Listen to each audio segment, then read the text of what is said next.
Let's do this. A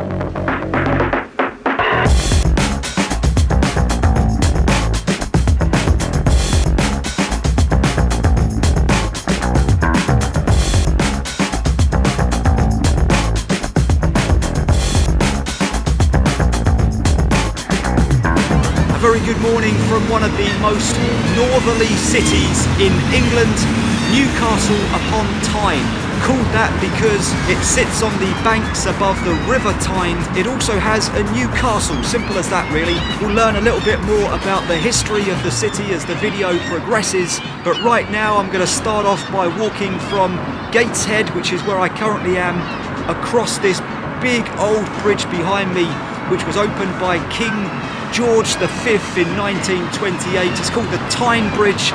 It's one of Newcastle's most famous landmarks. I'm going to get up there, walk across it and take a look around Newcastle city centre. Well,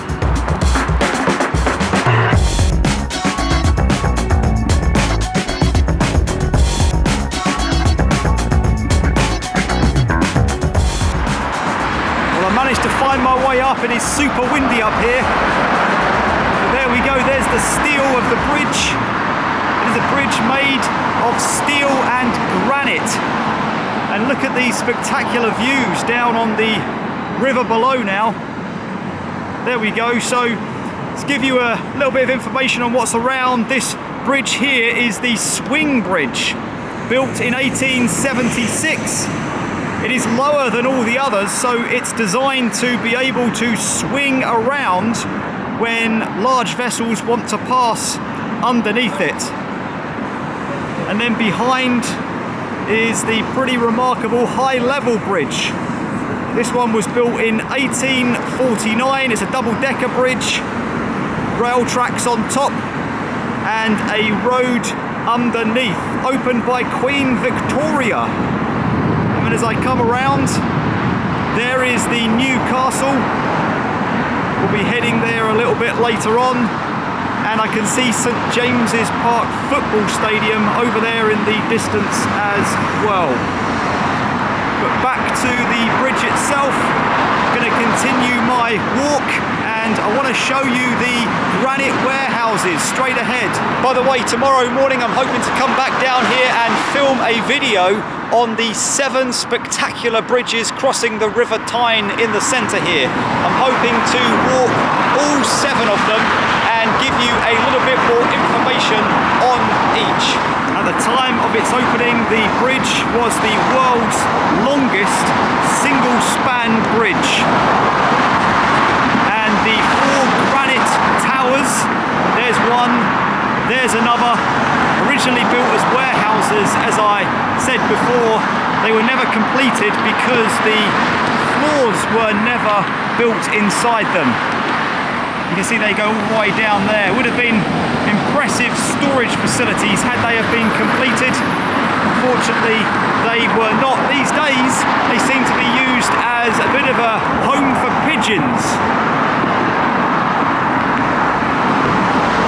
Those pigeons make quite a mess.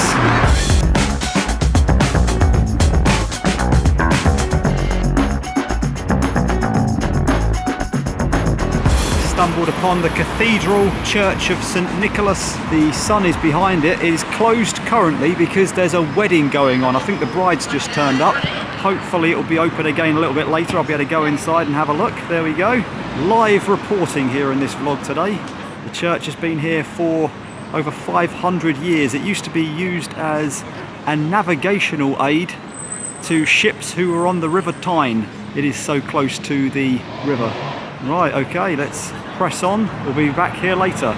So a couple of thousand years ago, the Roman Empire built a series of fortifications right here on this site. But it wasn't until the 12th century that under the agreement of Henry III, the old castle was replaced with a new castle.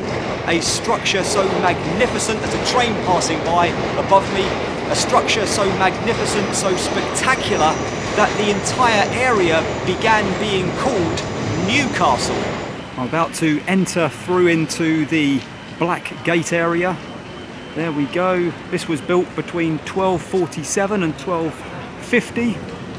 and you can see where the original castle ends, and the modifications that were added in the 17th century were built on top of the original part of the structure. So it was originally a barbican, or the gatehouse to the barbican, an area of a fortification that protrudes and allows the defenders of the castle to get a better line of sight on the enemy that's trying to invade. Up there would have been the portcullis, which is one of those lattice metal and wooden gates that you see on a castle. I've bought a ticket for £9.95 to go into the castle. That's what the gate would have looked like historically. And I'll just show you one other thing over here. You can see these are all ruined fortifications now. This would have been the Heron pit. So a trapdoor would have been right here above this pit, and then prisoners would have been placed down there, and they weren't getting out, that's for sure.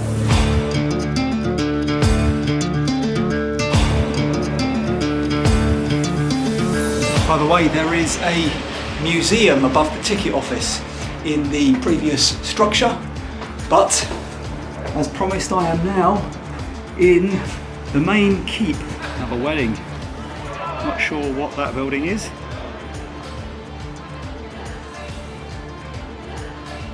This is the stone-built castle keep, which is where I am now. And if I take you over to a map of the site, that gives us some good context of where we are. So there's the Black Gate where I entered. This is now mostly in ruins. There is a wall around the castle. Some of it still stands a little bit. This is the keep building that I'm currently in. The castle had a chapel, and it also had a great hall which was demolished in 1810 to make way for a moot hall. Apparently it's used as a courthouse these days, and then a back exit of the castle that would go down towards the river. So this part of the castle was the cellar, and it was used to keep supplies of food and drink in case of a long siege. It's also where the weapons and armour was kept. After the castle lost its military significance, it became a prison, and then later on during the Second World War this was used as an air raid shelter from German bombing. Top of a stone pillar they found when trying to widen the railway in the late 1800s. Through here we have the chapel. Here we are, the Royal Chapel of the castle.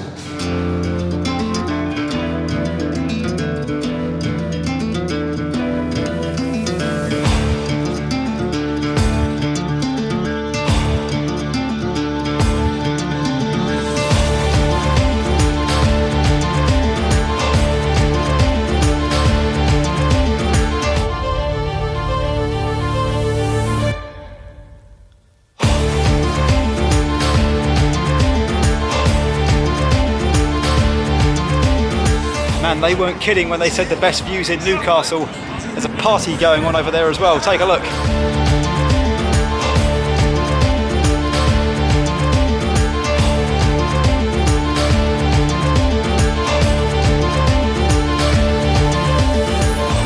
And this is the Queen Victoria statue, unveiled in 1903 to mark 500 years of the jurisdiction of the Sheriff of Newcastle.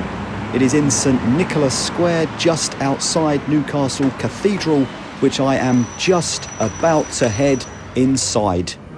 So we've got the organ playing in the background. It is a magnificent sound. The wedding is over, so I've been able to come in and have a look around. The church was founded on this site in 1091, but unfortunately in 1216 it suffered a catastrophic fire and the entire structure burned to the ground. In 1350 it was opened once again, and then in the 15th century the spire was added to the top of the church. It was heavily restored in 1777. The building was raised as a cathedral in 1882 when it became known as the Cathedral Church of St Nicholas. The capacity inside the cathedral as it is now is 1,000 people. I've enjoyed reading about the stained glass windows, lots of information attached to them, and there's always people about that are more than happy to come and tell you about the history. And plus, this organ playing in the background has really enhanced the mood. So yeah, all good inside here, but I'm going to head off, I think, now to my next stop. I'm about as close as you can possibly get to being right in the centre of Newcastle. I think this monument, the Earl Grey monument, is considered by most to be the exact centre of the city. We'll come back and talk about that in a second. It's an interesting monument, a lot of history there. But look at these buildings, look at this architecture, look at these streets. What a phenomenal place. It's a place called Grainger Town. And a lot of these buildings were designed by architect Richard Grainger in the early part of the 1800s. A lot of these buildings date from the 1830s, to be precise. And Grainger Town is a few different streets, but if you're coming to Newcastle, make sure you look out for Grainger Street, Clayton Street and Grey Street. This is pretty much where they all culminate, and you get all of these wide streets and really interesting buildings. As I said, we'll come back and talk about the statue and monument in a second, but I also want to just head into the central arcade, because I found this by accident a few moments ago, and it really is a phenomenal place. Look at this. I'm guessing it was built in 1906. I hadn't heard of this previously, but look at this design and detail in all of these shop fronts. Interestingly enough, even though there's a lot of shops in here, you can't actually access any of the shops from inside the arcade. You have to go back out to street level and enter the shops from there. But what a magnificent place. It reminds me of Leadenhall Market in London, or the shopping arcade, the Domo shopping arcade in Milan. So let's talk about that statue. Charles Grey, or the second Earl Grey, was a former British Prime Minister. He was Prime Minister between 1830 and 1834. He is noted for reforming Britain's electoral system and also for the abolition of slavery in much of the British Empire. The column and statue themselves are 135 feet high, that is 41 metres, and if you're coming here in the summer, then it's worth having a look to see if the top is open, because occasionally they do allow tour groups up to the top, 164 steps to get up there, and you get some pretty good views across the city itself. And by the way, yes indeed, Earl Grey, he is the guy they named the tea after.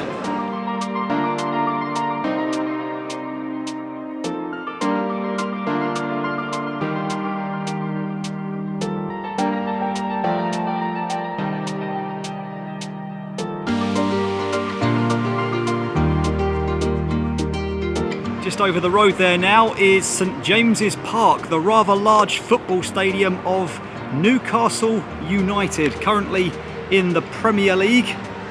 And right here is a tribute to the legend himself, Sir Bobby Robson.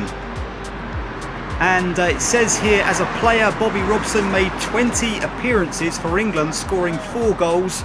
Sir Bobby managed England from 1982 to 1990, and I have great memories of that World Cup. During that time, England reached the World Cup quarter-finals in Mexico 86 and the semi-finals in Italia 90. And if you can remember who beat us in Italia 90, then put it in the comments. Again, I have some pretty sad memories of that moment. There is Sir Bobby himself, and he was associated with Fulham, West Bromwich Albion, Ipswich Town, my boys, PSV Eindhoven, Sporting Lisbon, Porto, Barcelona, and of course Newcastle United, which is where we are right now. Across the road there you can see the remnants of a city wall dating back to the 13th or 14th century, and over there is the gate to Chinatown.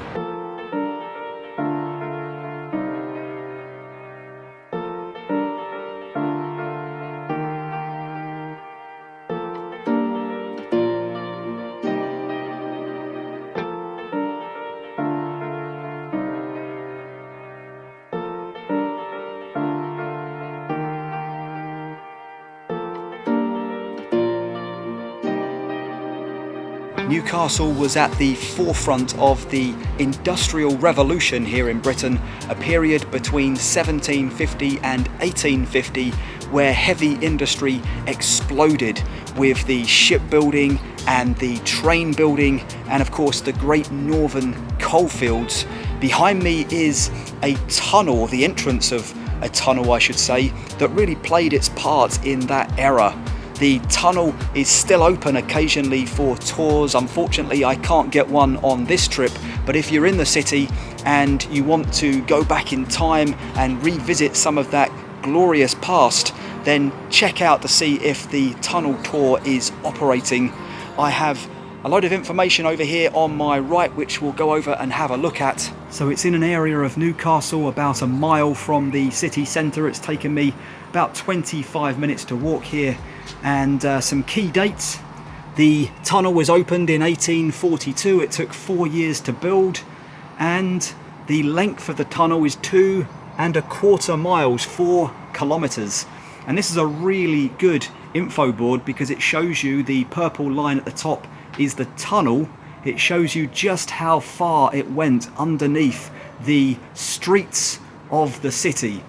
And there's an even better board here actually, which is going to illustrate where I am and what section of the tunnel is open. So from the mines, the tunnel would transport coal all the way across here, and I'm currently here. It would take the coal down to the river where it was presumably shipped away, but this is the section here of the tunnel that is open on tours. So there is quite a sizable part of that tunnel that is still not open for public access. And just over here is the entrance to the tunnel. I was standing by it just a couple of moments ago. There's a picture of what it looks like inside. I would love to get on a tour, but unfortunately it's not to be on this trip.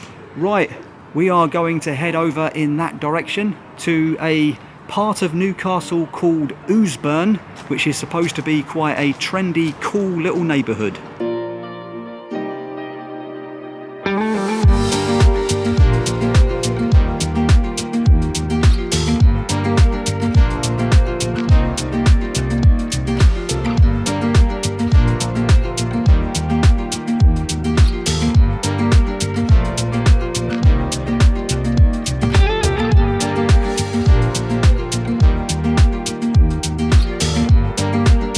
How cool was Ouseburn Valley? Hopefully I'm pronouncing that correctly. I always enjoy visiting the old commercial and industrial areas that they have repurposed into more modern, hip areas and neighbourhoods where you'll find microbreweries and cafes and local bars, especially with it being underneath the shadows of that giant road bridge and the little brook running through as well. I thought it was a really nice place to visit. But I'm back down by the Tyne River now, you can see behind me, and over there in the distance is the old Baltic flour mill. It was operated by Hovis in 1950 when it opened up, but unfortunately it closed in 1981, and then in the early 2000s it was converted into one of the world's largest contemporary art museums. Next door is the spaceship-like Sage live music venue, and then a little bit further around from that is the river and those magnificent bridges that, don't forget, I will be touring tomorrow in my next video, so check that out if you're interested. It's going to be a good day. Right now though, I am going to head a little further down, walk along the waterfront and soak up a little bit of Newcastle's nightlife.